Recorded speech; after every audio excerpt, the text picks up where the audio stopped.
Okay, let's jump right into our deep dive today. We're focusing on Revelation chapter 7 and its really powerful visions. Absolutely. It's quite a chapter. It really opens with this arresting image, doesn't it? You've got four angels right at the earth corners. Yeah, and they're actively holding back the four winds. There's this instruction, don't harm the land, the sea, the trees, not yet. Right, a specific pause. Mm. And then another angel appears, this one from the east. In carrying, it says, the seal of the living God. This angel basically shouts out to the others, the ones with the power to harm, telling them to wait. To wait, exactly. And the reason given is crucial, isn't it? It's about the sealing. Yes, the command is clear.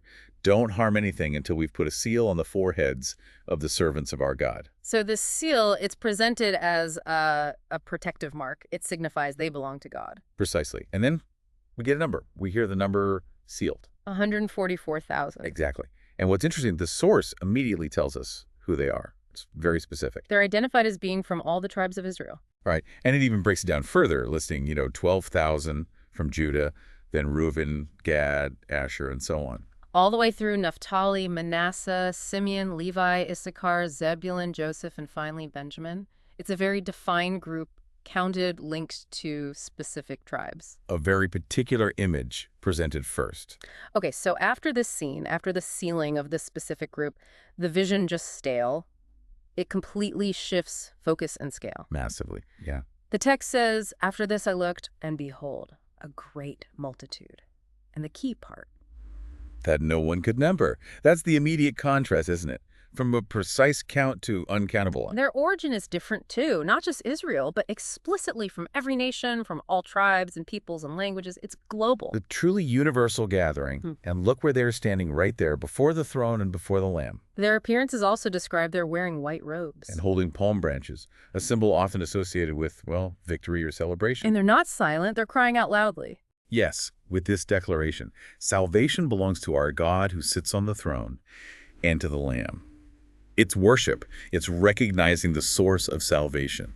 Now, someone actually explains who this massive crowd is, one of the elders standing there. Right. The elder provides the identification. He says these are the ones who have come out of the Great Tribulation. So they've endured something significant.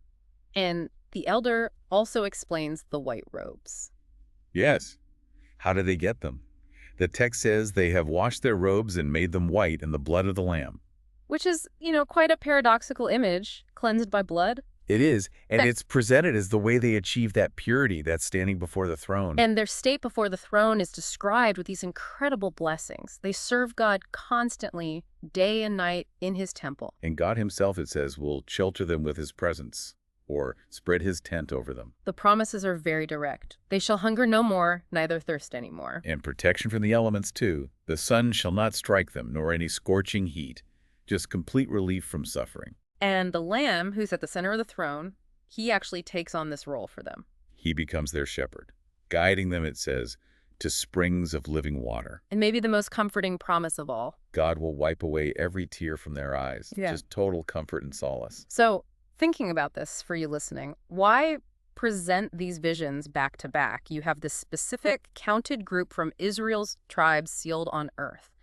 Then immediately, this uncountable global multitude standing before the throne in heaven. What does that contrast tell us? It definitely highlights something about the scope, doesn't it? Yeah. The way the vision unfolds seems significant. This pairing, presented one after the other in the text, it really makes you think. We've covered the sealed 144,000 numbered from the listed tribes, and then the innumerable multitude from everywhere, having come through tribulation now before the throne. Two distinct groups, two distinct descriptions. So here's something to consider, based purely on how the source lays this out. What might it mean that the vision shows, first, a defined, counted group with specific heritage, marked for protection on earth before harm comes, and then immediately shows an uncountable global group before the throne, having come out of that tribulation? What could that sequence suggest about the vision's message concerning God's people in, perhaps, different situations or phases?